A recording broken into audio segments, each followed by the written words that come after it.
Welcome back, everybody, to the Women's Mortgage Network podcast. Today, we have for you myself. My name is Gabi Wiartalla. I am Vice President of Outside Sales with Nextdoor Lending. And we have also Fannie Mae West with us, and I will let her introduce herself. Hi, I'm excited. My name is Fannie Mae West, and I am the broker owner of Optus that was started in 2021.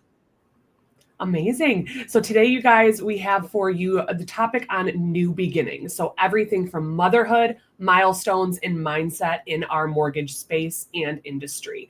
So myself and Fannie have some big new beginnings that we wanted to share with you guys and discuss as far as transitions, being a woman and in this space, and quite frankly, just the workforce. So I am fresh off of maternity leave. I have a newborn baby at home along with a 7-year-old. And Fannie Mae has some very amazing news to share, and I don't want to spoil it, so I'll hand it off to her for her big change in her recent career. My big change was me becoming a published author. When I say that, you see the smile?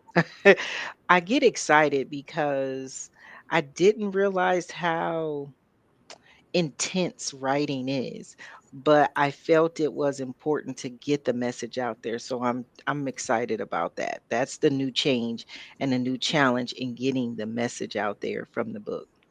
Amazing. Well, we're going to definitely dive into that today. And congratulations on officially becoming a published author. That is no small feat. So I can't wait for you to tell us all about the book. And But it's as no small feat for you to becoming a new mom, being a business owner, or working and being a parent. It's a lot to handle. So I congratulate you as well. Thank you so much. And shout out to the crowd. This is why Fannie and I wanted to bring these topics up today, is because this is something that so many women go through, whether it is a family or whether it's a job change. Maybe it is having more kids. Maybe it's moving to a new city. Maybe it's just entering the mortgage industry, taking it to the new heights like Fannie Mae is with a book, with a promotion. There's so many things that we go through as working women and working Mhm. people in the workforce. And we wanted to address those shifts today and also talk about how big community is when you're taking these shifts. So, Fannie Mae, I want to hand it off to you just as far as your book. So, can you please tell us a little bit about what is your book, the theme surrounding it, what it's about, and what was probably the biggest challenge that you had integrating balancing your own company along with becoming an author? Well, I think as we kind of bring everything together, just being, like you said, just being a business owner, an employee, in the workforce, in managing work, home, kids, in my household, I manage pretty much everything, right? I was thinking about this the other day. It's like, man, not to take anything away from the men, but women are truly the nucleus of the family. We hold so much together. It just amazed me when I was thinking of this last night. It just came to me. I was doing something again around the house for my husband, and I was like, man, I'm just the nucleus. I don't know what would happen. You know what I mean? I try to prepare everything, but again, I think the woman is the nucleus and we wear a lot of hats.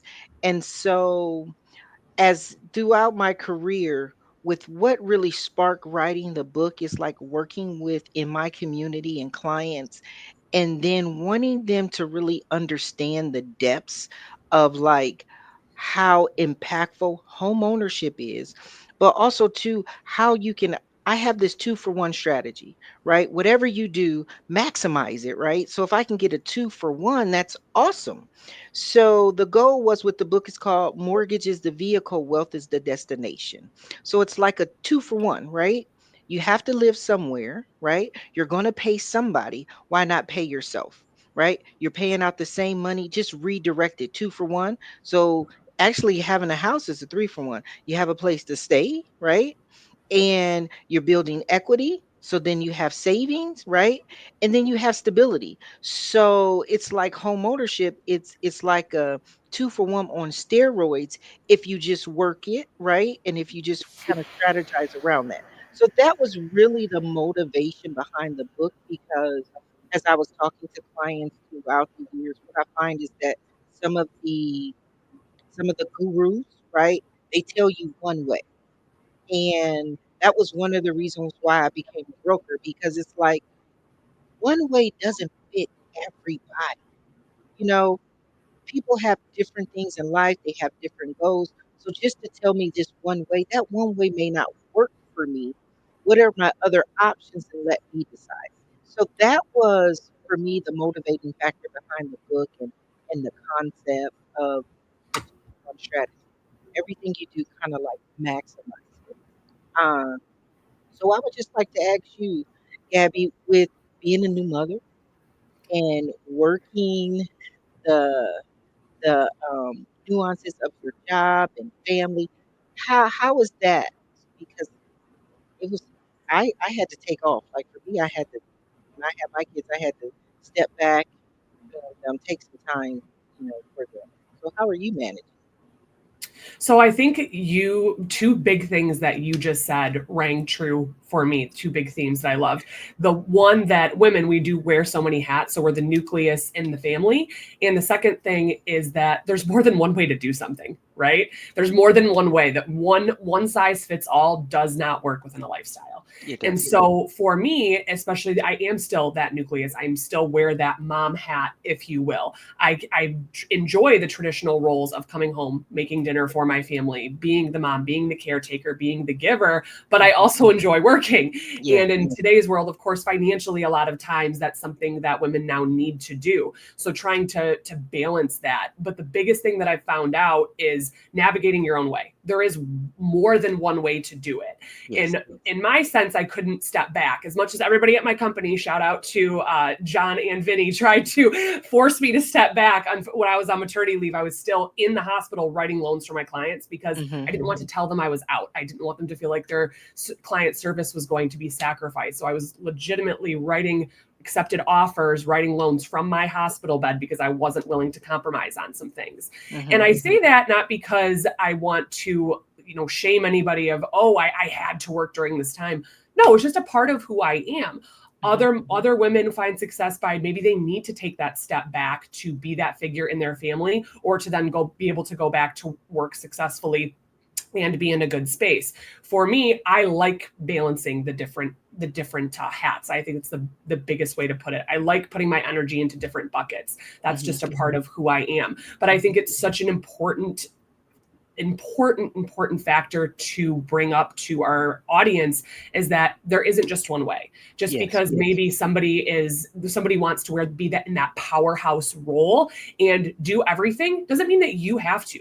I always Absolutely. like that somebody gave me this analogy a long time ago is that your life is divided into buckets and you only have so much water to fill those buckets. Hmm. Every single one isn't going to be filled all the time, and that's okay. It's up to Hmm. you to decide where you want to put that water, where you want to put that energy. And it's okay if it's different than the way somebody else does it.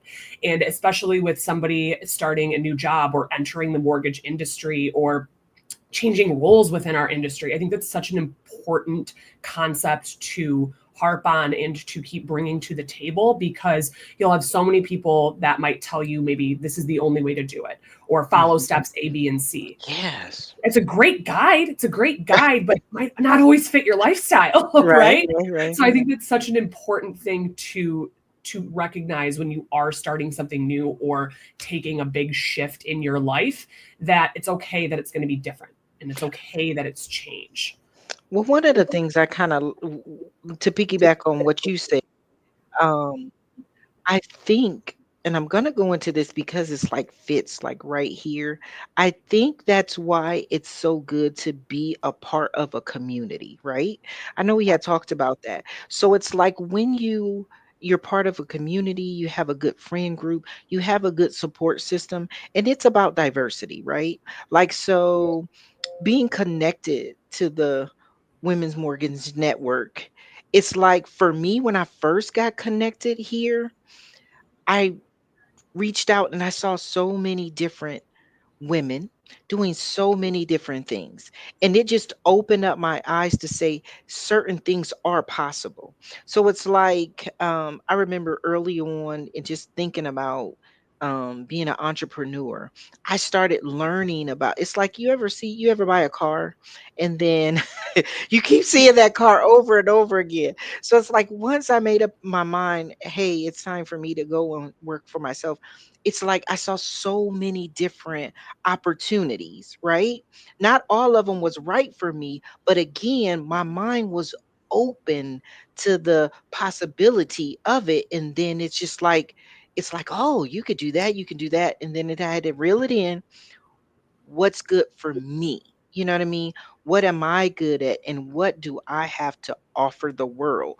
But it first started with exploring different avenues, I would say. And I think if you're just like being part of community and seeing different women do it different ways, because we all look different, talk different, we come from different parts of the world, and then you could say, "Oh, I can really identify with her," because at these events, I've connected with so many wonderful women, and it's been amazing.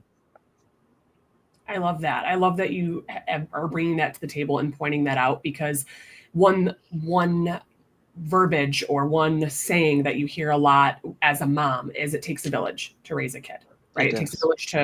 village to raise a family. But as now working women, right, we're so much more present in the workforce. It takes a village to be in the workforce, right? It takes a village to have a career. It's especially like yourself, as you mentioned, a business owner. It takes a village, and that's okay. Maybe it's not a village within your own company, but it takes that community.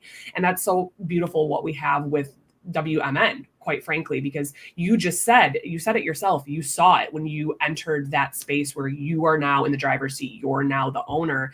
That you It was amazing to see everybody doing it a different way, but succeeding.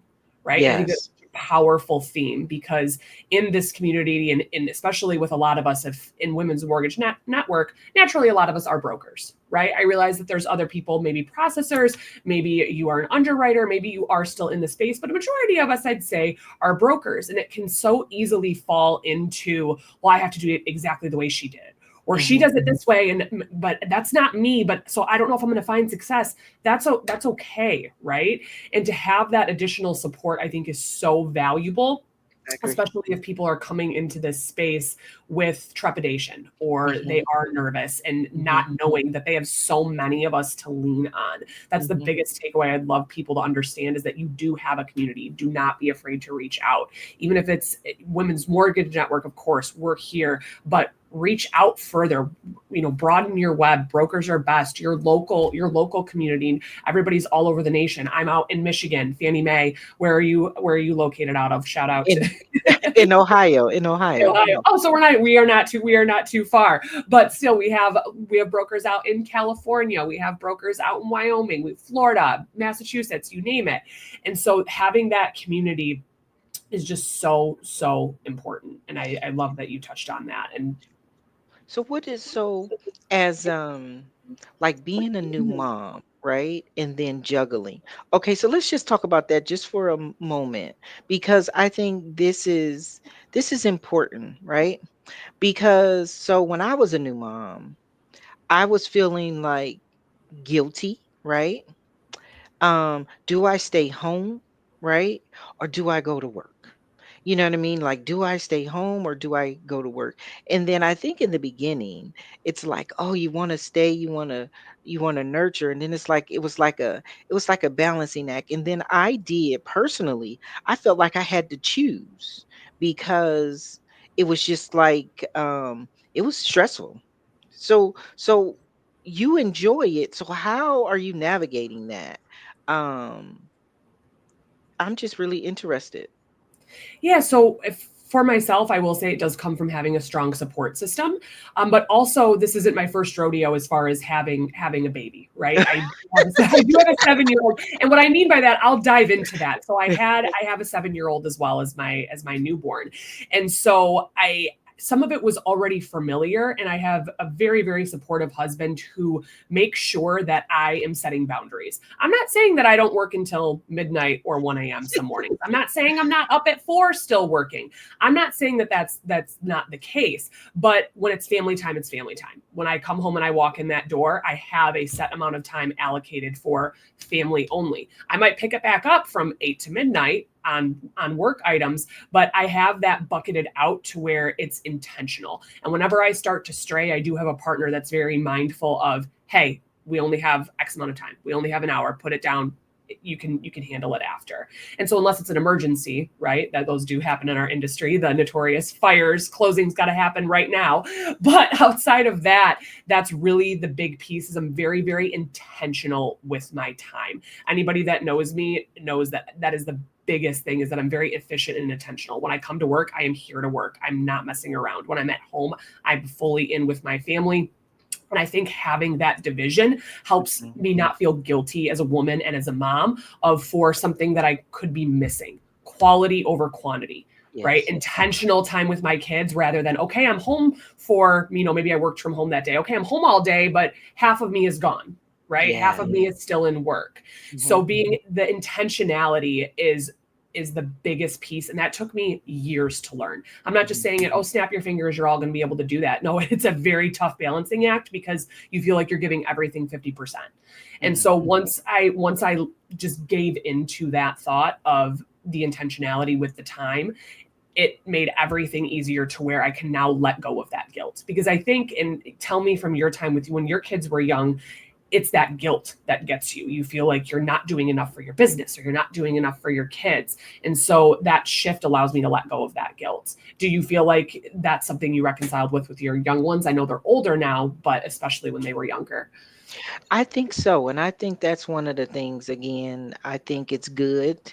And I just keep saying this about community because when we talked about that, it's like we're talking now. And I think that's so important because for me, I really didn't see or I really didn't have a lot of business entrepreneurs or business owners that really were doing it full time. And then I'm looking at it's like how you said, it took you time to get to where you are, right?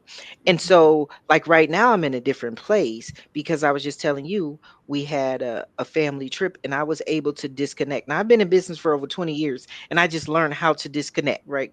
It's like you want to, Yes. it's like that customer service. And I don't think outside people or even our customers know the depths of what we go through to make sure it's like I always tell them I'm the first line of defense, but I'm not going to tell you when I'm fighting, right? Because I'm your shield. I'm here to shield you from all that stuff. And then when we get the keys and you're a homeowner, then that's when the excitement comes. I'm here to take that and then to balance everybody's emotions and your family's emotions. And so after being in business for 20 years, I just really learned how to disconnect. My kids Mhm. are older, but I just really learned. So that's I think like in the beginning, like I took the first year off for my kids, right? That was me. I just had to like because I tried to do it and I was like, yeah, this is not working. I'm nursing, I'm on the phone. Look, yeah, I don't want to paint the picture, but you know what I'm saying? I'm nursing and I'm talking on the phone with a client, and I was like, yeah, that was my time to bond with my kids. And so I just had to do that for my peace of mind. But like now, like talking to you, it's like being part of a community. You can pull off each other. You can like you, a new person that's just new in the business, right? They can take this information and say, you know what, let me do this now. Let me establish boundaries now. Let me work on that. Take one thing because, like dealing with clients, they're buying houses in the evening, right? They're making offers on the weekend. And just like you, we have a family, right? So when do we get time for the family if we're working all day? So I think that was really important what you said about the boundaries. And if you're new or even if you're still struggling with that, maybe just take one thing, like you said, this is my time, and communicating that. Because I think a lot of times being new in business and having new adventures, it's like you don't want to like disappoint or turn away business.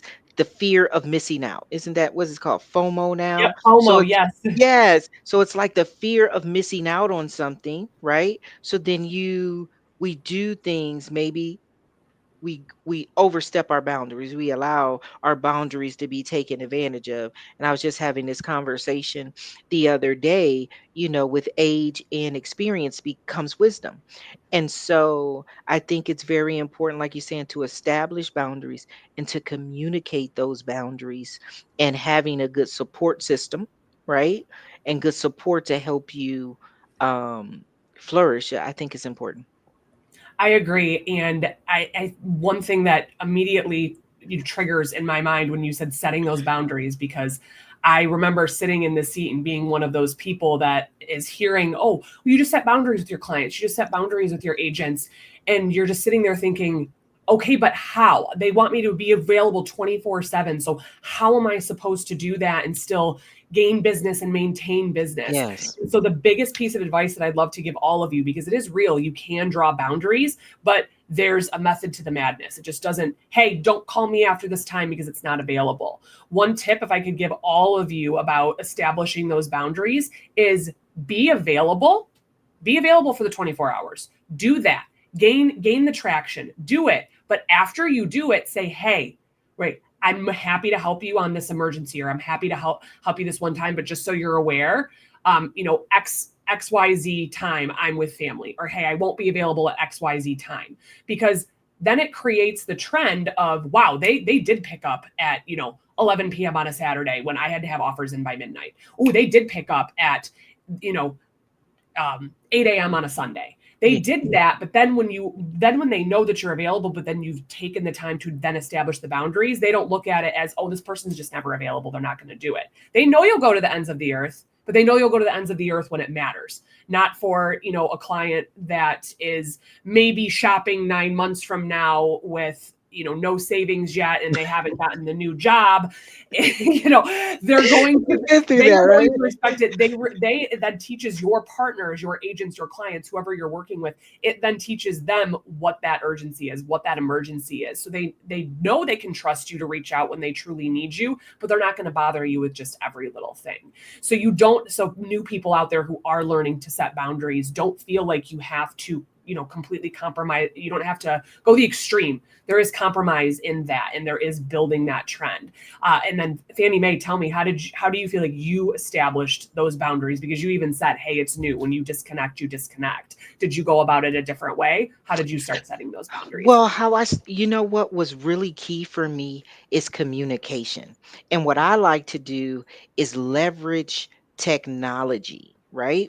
But now it's like when you add a new tool, you can't like set it and forget it. You have to teach it and teach it. You have to Mhm. teach it and teach it, right? So it's like, and then at first I used to like take things personal because like it was like that struggle for me. I still kind of struggle with it, but I'm leveraging with age comes wisdom, right? And experience. So it's like now it's like, you know what? The boundaries are set. I just for me it's communication. I Mhm. think if we communicate properly and we set those boundaries and our actions support our communication, I think the tribe that is assigned to us and the people that we are meant to serve, they're going to understand it. They're going to understand your heart and your vision, and they are going to be your people, right? I believe that tribes, you're going to serve who you're going to serve. Um, and so for me, it's communication. And then, so what I'll do is I'll put a new tool together. And I I'll be love like, it. oh, I'll I put love a, it. like, oh, you need your pre-approvals, you can get it right here. So then it's like we're still getting calls about pre-approvals. So then I go back, okay, how can we make the system better? Is it Mhm. something wrong with it? Do you not want to use it? Okay, so I learned how to put things right on people's phones so they can click it, click, click, click. And I spend the time with people during those hours that I have set, right? To help them walk them through to navigate the different tools that we have to make sure that they can use it. Because I remember being in the business, first year in the business, I got a call at 5 a.m. I was working with the farmer. Well, that's when they're up. You know what I mean? They're up. Right. So it's like they're calling at 5 a.m. So the phone, my phone rings. My husband's like, "Who is that?" Because it's like I didn't know not to turn. I didn't know about, like, I was an Android user then, so this was like 20 years ago, and so it wasn't no turn. I didn't know how to turn off your notifications or just turn off the phone or whatever. So who the phone is going off at 5 o'clock in the morning? It wasn't I don't believe. Look, listen to this. I don't believe he had an expectation for me to answer the phone. Right? I, I truly believe he wanted to get that out and leave a message, but he didn't realize it was just connected. Right. Um, and so I don't know if anybody else experienced that. I've gotten calls at so many wee hours at a time. So then it's like looking at that and then just learning how to, what things can I put in place when people are readily available, when they're working or when they have a thought about whatever they have a thought about, how can I answer those and be available but leverage technology? And I do that, and if it's not working, I go back to the drawing table, and I always ask my clients for feedback. How are we doing? How am I doing? What is it that you need from us that we're not providing?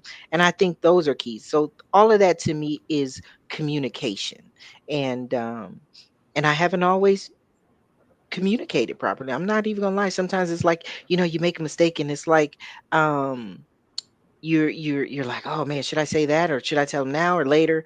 And it's like with experience and age comes wisdom. So it's like, eat the frog, right? They teach us to Right. eat the No, you're frog, not wrong. yeah. So communication, I think, is kind of helping me to kind of really set those boundaries and everything.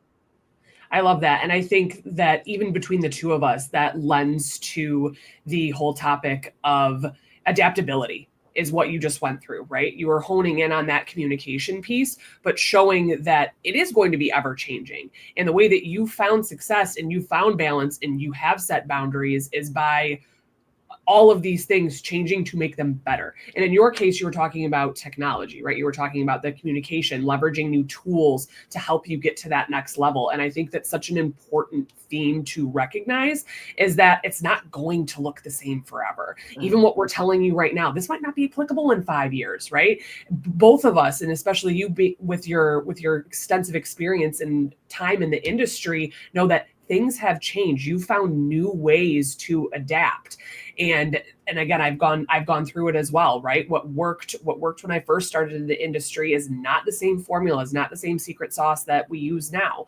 It just is ever changing, and that's a good thing. And that mhm, doesn't just span the mortgage industry. If you're a new woman entering the back into the workforce, or you're changing jobs, or maybe you move to a new city, it's okay to say I might have to do something different. But that's going to make it better, just like you said, right, Fannie Mae? It's absolutely. you changed it, and what do I need to tweak to make it better? What do I need to tweak to make it better for myself, to maintain my boundary? What do I do to make it better for my clients? And that's okay. That's what makes us all better. That's such a good mindset to be in. I love that you honed in on that. Oh, absolutely. Absolutely. I just thought about when you talk about family and things change and ever changing, even being like a mom, right? And the way we um like going to the grocery store, when we talk about Mhm. evolution, going to the grocery store.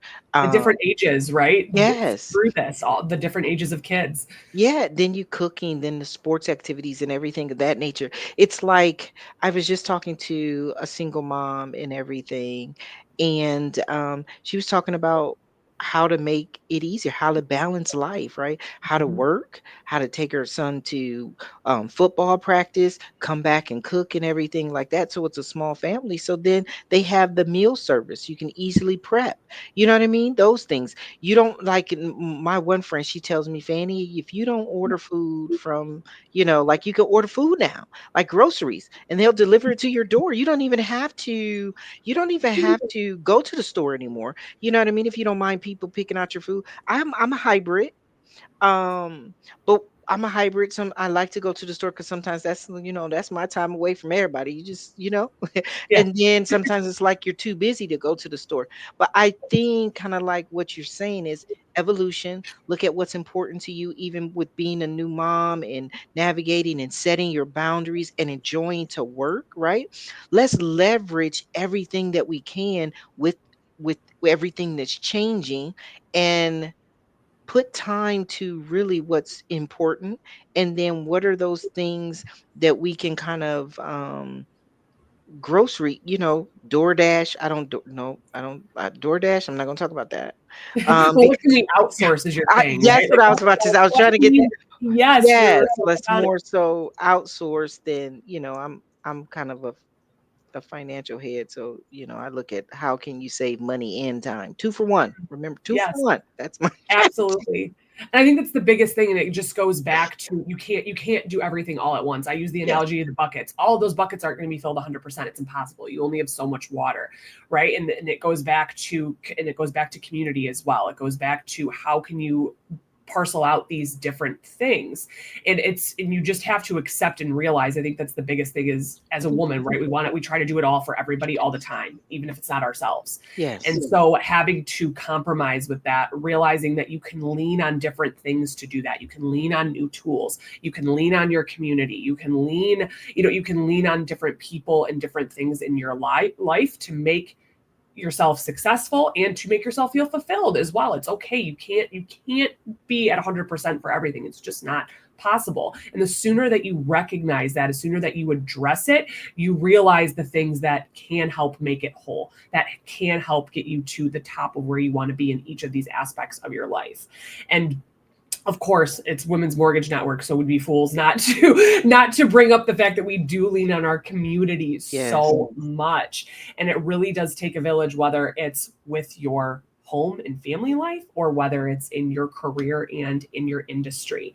And what I'd love to challenge our viewers to address is to find that community.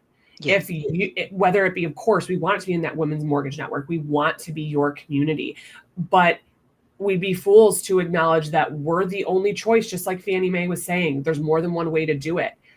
Leverage all of the communities available to you. Find that niche, find your people who help make you feel whole and give that support.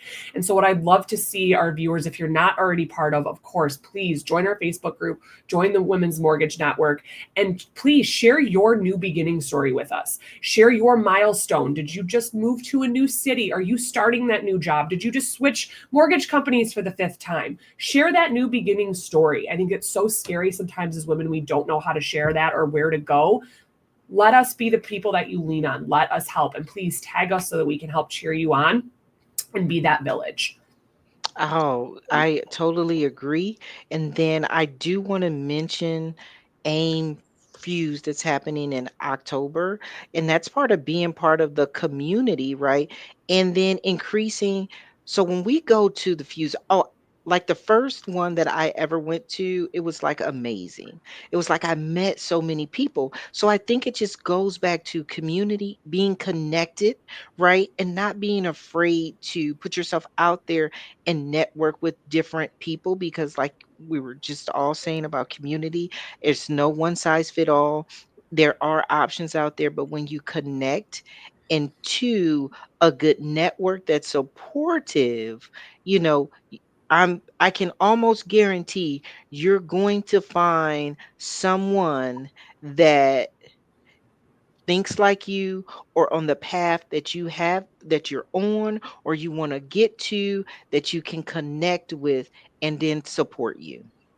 Absolutely. And we have the amazing WMN Summit at Fuse for everybody to join. So I promise you, go. I will be there. Fannie Mae, will you be there this year? I will be there. Awesome. So we will. They say you have two already. Don't say that you can't connect with anybody or you don't know anyone. Yes, you do. You have two familiar faces already. We will be there, and it's incredible. Last year was my first year attending, and it was better than I ever could have imagined or expected. It is incredible to see. It's not just people sitting in a room and listening to speakers all week long. That's a very very small portion of it. It is. Most of the connecting you are doing is outside, it's with the vendors, it's out to dinners, it's the events. You will be astonished at how much community is that it attends that event. And that I can't stress enough, just simply because you get in your own head about what a conference is or what the industry is like, and maybe it's competition, and that is just not the feeling. Everybody is there to celebrate each other, and it's so, so different. So I would encourage anybody who has not yet attended, please attend this year's Fuse. You will not be disappointed. I agree. This was wonderful. I appreciate the conversation.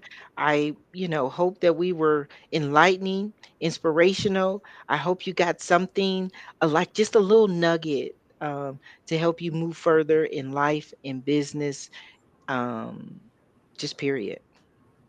Thank you so much, all. Have a wonderful rest of your day. Thank you for joining us on Women's Mortgage Network.